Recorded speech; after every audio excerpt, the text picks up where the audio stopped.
नमस्कार दोस्तों, प्रस्तुत है मुंशी प्रेमचंद द्वारा लिखा गया उपन्यास प्रेमा भाग 1 सच्ची उदारता। संध्या का समय है। डूबने वाले सूर्य की सुनहरी किरणें रंगीन शीशों की आड़ से एक अंग्रेजी ढंग पर सजे हुए कमरे में झांक रही है, जिससे सारा कमरा रंगीन हो रहा है।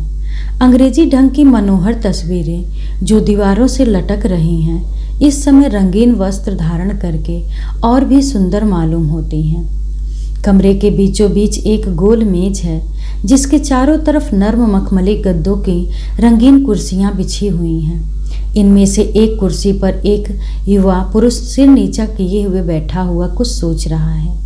वह अति सुंदर और रूपवान पुरुष है, जिस पर अंग्रेजी काट के कपड़े बहुत भले मालूम होते हैं। उसके सामने मेज पर एक कागज है, जिसको वह बार बार देखता है। उसके चेहरे से ऐसा विदित होता है कि इस समय वह किसी गहरी सोच में डूबा हुआ है। थोड़ी देर तक वह इसी तरह पहलू बदलता रहा।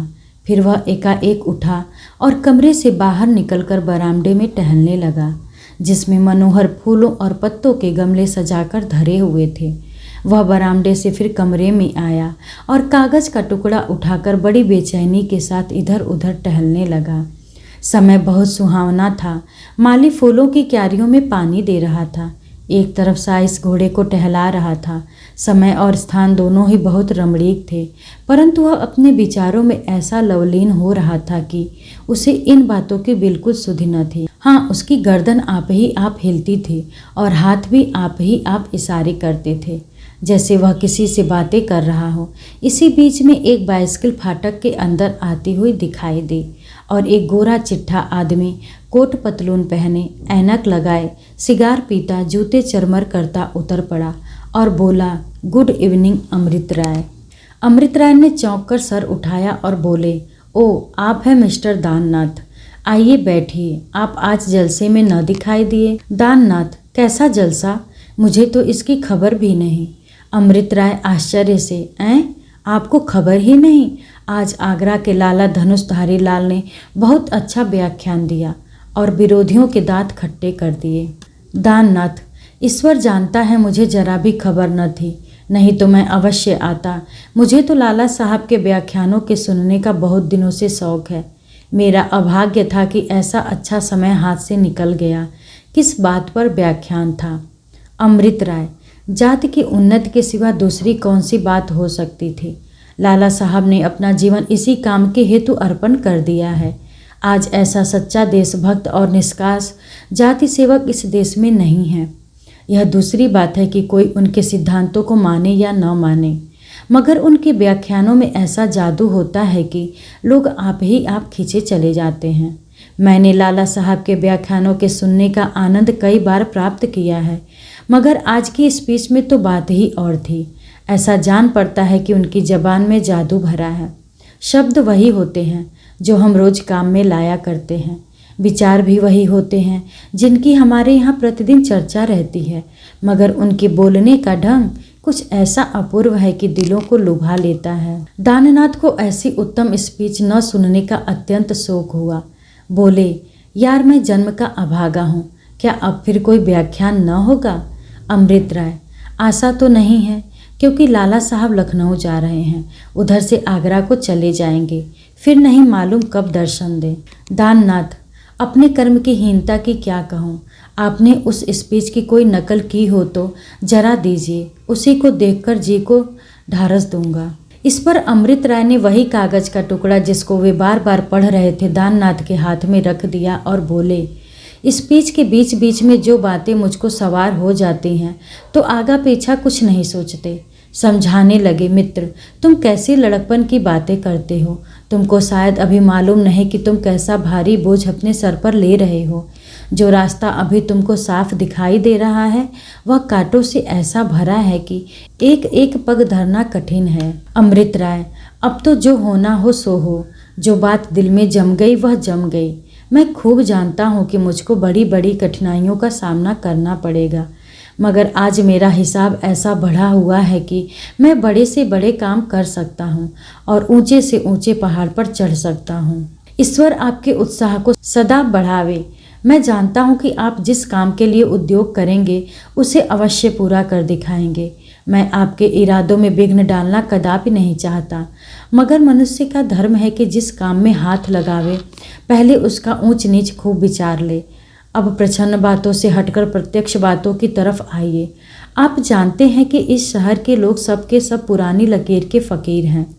मुझे भय है कि सामाजिक सुधार का बीज यहाँ कदापि फल फूल न सकेगा।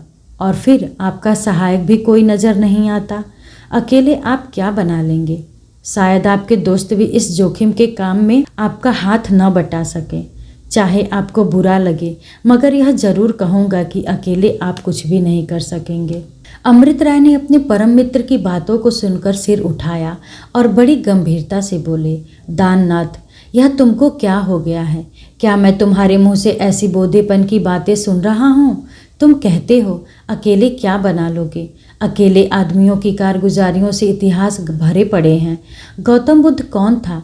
एक जंगल का बसने वाला साधु, जिसका सारे देश में कोई मददगार न था, मगर उसके जीवन में ही आधा हिंदुस्तान उसके पैरों पर सिर धर चुका था। आपको कितने प्रमाण दूं? अकेले आदमियों से कौमों के नाम चल रहे हैं। कौमें मर गईं, आज उसका निशान भी बाकी नहीं, मगर अकेले आदमियों के नाम अभी तक जिंदा हैं।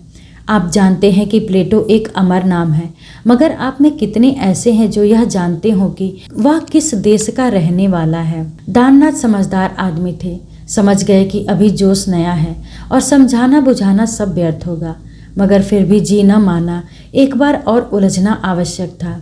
अच्छी जान पड़ी। मैंने उनको तुरंत नकल कर लिया। ऐसी जल्दी में लिखा है कि मेरे सिवा कोई दूसरा पढ़ भी न सकेगा। देखिए हमारी लापरवाही को कैसा आड़े हाथों लिया है। सज्जनों, हमारी इस दुर्दशा का कारण हमारी लापरवाही है। हमारी दशा उस रोगी की सी हो रही है जो औषधि को हाथ में लेकर देखता है मगर मुंह तक नहीं ले जाता। हाँ भाइयों, हम आंखें रचाते हैं मगर अंधे हैं। हम कान रखते हैं मगर बहरे हैं। हम जबान रखते हैं मगर गूंगे हैं। परंतु अब वह दिन नहीं रहे कि हमको अपनी जीत की बुराइयां न दिखाई देती हों। हम उनको देखते हैं और मन में उनसे घृणा भी करते हैं, मगर जब कोई समय आ जाता है तो हम उसी पुरानी लकीर पर जाते हैं और नर बातों को असंभव और अनहोनी समझकर छोड़ देते हैं। हमारे डोंगे का पार लगाना, जबकि मल्लाह ऐसे बाद और कादर हैं, कठिन ही नहीं प्रत्युत दुस्साध्य हैं। अमृत राय ने बड़े ऊंचे स्वरों में उस कागज को पढ़ा। जब वह चुप हुए तो दाननाथ ने कहा, निसंदेह बहुत ठीक कहा है, हमारी दशा के अनुकूल ही है। अमृत राय, मुझको रह रहकर अपने ऊपर क्रोध आता है कि मैंने सारी स्पीच क्यों न नकल कर ली। अगर कहीं अंग्रेजी स्पीच होती तो सवेरा होते ही सारे समाचार पत्रों में छप जाती, नहीं तो शायद कहीं खुलासा रिपोर्ट छपे तो छपे। रुक कर, तब मैं जलसे से लौट कर आया हूँ, तब से बराबर वही शब्द मेरे कान में गूंज रहे हैं। प्यारे मित्र, तुम मेरे विचारों को पहले से जानते हो। आज की स्पीच ने उनको और भी मजबूत कर दिया है। आज से मेरी प्रतिज्ञा है कि मैं अपने को जाति पर न्यौछावर कर दूंगा। तन मन धन सब अपनी गिरी हुई जाति की उन्नति के निमित्त अर्पण कर दूंगा। अब तक मेरे विचार मुझे ही तक थे, पर अब वे प्रत्यक्ष होंगे। अब तक मेरा हृदय दुर्बल था, मगर आज इनमें कई दिलों का बल आ गया है। मैं खूब जानता हूँ कि मैं कोई उच्च पदवी नहीं रखता हूँ, मेरी जायदाद भी कुछ अधिक नहीं है, मगर मैं अपनी सारी जमा थमा अपने देश के उद्धार के लिए लगा दूंगा। अब इस प्रतिज्ञा से कोई मुझको डिगा नहीं सकता। जोश से थक कर बैठी हुई कौम, ले तेरी दुर्दशा पर आंसू बहाने वालों में एक दुखियारा और बढ़ा। इस बात का न्याय करना कि तुझको इस दुखियारे से कोई लाभ होगा या नहीं। समय पर छोड़ता हूँ। यह कहकर अमृत राय जमीन की ओर देखने लगे।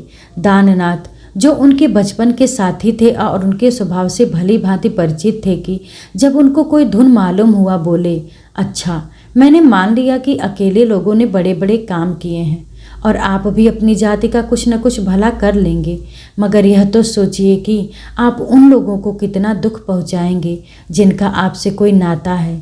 प्रेमा से बहुत जल्द आपका विवाह होने वाला है। आप जानते हैं कि उसके मान बाप परले सिरे के कट्टर हिंदू हैं। जब उनको आपकी अंग्रेजी पोशाक और खाने पीने पर शिकायत है तो बतलाइए, जब आप सामाजिक सुधार पर कमर बांधेंगे तब उनका क्या हाल होगा। शायद आपको प्रेमा से हाथ धोना पड़े। दाननाथ का यह इशारा कलेजे में चुभ गया। 2-3 मिनट तक वह सन्नाटे में जमीन की तरफ ताकते रहे। जब सिर उठाया तो आंखें लाल थीं और उनमें आंसू डबडबाए थे। बोले, मित्र, कौम की भलाई करना साधारण काम नहीं है। यद्यपि पहले मैंने इस विषय पर ध्यान न दिया था, फिर भी मेरा दिल इस वक्त ऐसा मजबूत हो रहा है कि जाति के लिए हर एक दुख भोगने को मैं कटिबद्ध हूँ। इसमें संदेह नहीं कि प्रेमा से मुझको बहुत ही प्रेम था। मैं उस पर जान देता था और अगर कोई समय ऐसा आता कि मुझको उसका पति बनने का आनंद मिलता तो मैं साबित करता कि प्रेम इसको कहते हैं। मगर अब प्रेमा की मोहिनी मूरत मुझ पर अपना जादू नहीं चला सकती। जो देश और जात के नाम पर बिक गया, उसके दिल में कोई दूसरी चीज़ जगह नहीं पा सकती। देखिए, यह वह फोटो है जो अब तक बराबर मेरे सीने से लगा रहता था। आज इससे भी अलग होता हूँ। यह कहते कहते तस्वीर जेब से निकाली और उसके पुर्जे पुर्जे कर डाले।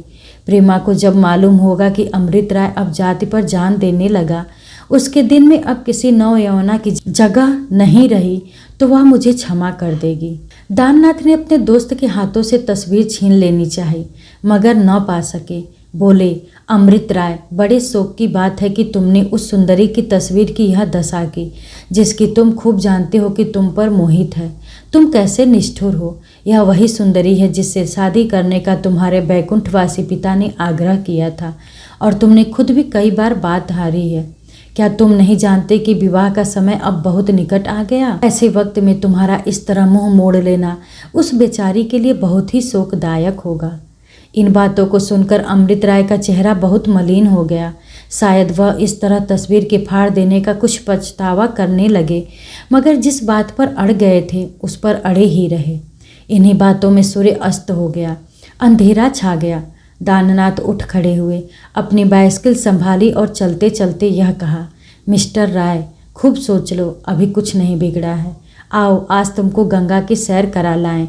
मैंने एक बजरा किराए पर ले रखा है, उस पर चांदनी रात में बड़ी बहार रहेगी। अमृत राय, इस समय आप मुझको क्षमा कीजिए, फिर मिलूंगा। दाननाथ तो यह बातचीत करके अपने मकान को रवाना हुए और अमृत राय उसी अंधेरे में बड़ी देर तक चुपचाप खड़े रहे। वह नहीं मालूम क्या सोच रहे थे। जब अंधेरा अधिक हुआ तो वह जमीन पर बैठ गए। उन्होंने उस तस्वीर के पुर्जे सब एक एक करके चुन लिए, उनको बड़े प्यार से सीने में लगा लिया और कुछ सोचते हुए कमरे में चले गए। बाबू अमृत राय शहर के प्रतिष्ठित रईसों में समझे जाते थे। वकालत का पेशा कई पुश्तों से चला आता था। खुद भी वकालत पास कर चुके थे और यद्यपि वकालत अभी तक चमकी न थी, मगर बाप दादे ने नाम ऐसा कमाया था कि शहर के बड़े बड़े रईस भी उनका दाब मानते थे। अंग्रेजी कॉलेज में इनकी शिक्षा हुई थी और यह अंग्रेजी सभ्यता के प्रेमी थे। जब तक बाप जीते थे तब तक कोट पतलून पहनते तनिक डरते थे, मगर उनका देहांत होते ही खुल पड़े। ठीक नदी के समीप एक सुंदर स्थान पर कोठी बनवाई, उसको बहुत कुछ खर्च करके अंग्रेजी रीति पर सजाया और अब उसी में रहते थे। ईश्वर की कृपा से किसी चीज़ की कमी न थी। धन, द्रव्य, गाड़ी, घोड़े सभी मौजूद थे। अमृत राय को किताबों से बहुत प्रेम था। मुमकिन न था कि नई किताब प्रकाशित हो और उनके पास न आवे।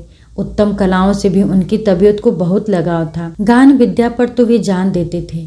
गो की वकालत पास कर चुके थे, मगर अभी विवाह नहीं हुआ था। उन्होंने ठान लिया था कि जब तक वह वकालत खूब न चलने लगेगी तब तक विवाह न करूँगा।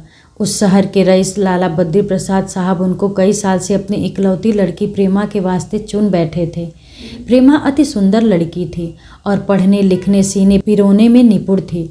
अमृत राय के इशारे से उसको थोड़ी सही अंग्रेजी भी पढ़ा दी गई थी, जिसने उसके स्वभाव में थोड़ी सी स्वतंत्रता पैदा कर दी थी। मुंशी जी ने बहुत कहने सुनने से दोनों प्रेमियों को चिट्ठी पत्री लिखने की आज्ञा दे दी थी और शायद आपस में तस्वीरों की भी अदला बदली हो गई थी। बाबू दाननाथ अमृत राय के बचपन के साथियों में से थे। कॉलेज भी दोनों का साथ रहा, वकालत भी साथ पास की और दो मित्रों में जैसी सच्ची प्रीति हो सकती थी वह उनमें थी।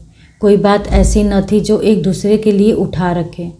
दाननाथ ने एक बार प्रेमा को महताबी पर खड़ी देख लिया था। उसी वक्त से वह दिल में प्रेमा की पूजा किया करते थे, मगर यह बात कभी उसकी जबान पर नहीं आई।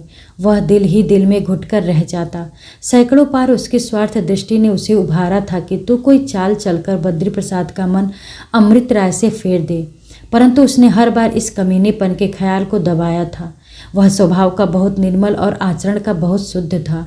वह मर जाना पसंद करता, मगर किसी को हानि पहुंचाकर अपना मनोरथ कदापि पूरा नहीं कर सकता था। यह भी न था कि वह केवल दिखाने के लिए अमृत राय से मेल रखता हो और दिल में उनसे जलता हो।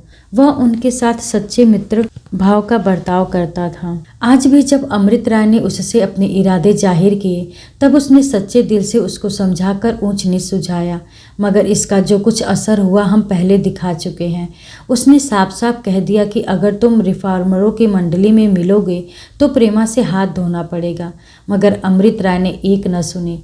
मित्र का जो धर्म है वह दाननाथ ने पूरा कर दिया, मगर जब उसने देखा कि यह अपने अनुष्ठान पर अड़े ही रहेंगे तो उसको कोई वजह न मालूम हुआ कि मैं यह सब बातें बद्री प्रसाद से बयान करके क्यों न प्रेमा का पति बनने का उद्योग करूं। यहाँ से वह यही सब बातें सोचते विचारते घर पर आए। कोट पतलून उतार दिया और सीधे सादे कपड़े पहन मुंशी बद्री प्रसाद के मकान को रवाना हुए। इस वक्त उसके दिल की जो हालत हो रही थी बयान नहीं की जा सकती। कभी यह विचार आता कि मेरा इस तरह जाना लोगों को मुझसे नाराज न कर दे, मुझे लोग स्वार्थी न समझने लगे। फिर सोचता कि कहीं अमृत राय अपना इरादा पलट दे, और आश्चर्य नहीं कि ऐसा ही हो, तो मैं कहीं मुंह दिखाने योग्य न रहूँगा। मगर यह सोचते सोचते जब प्रेमा की मोहनी मूरत आँख के सामने आ गई, तब यह सब शंकाएं दूर हो गईं और वह बद्री प्रसाद के मकान पर बातें करते दिखाई दिए।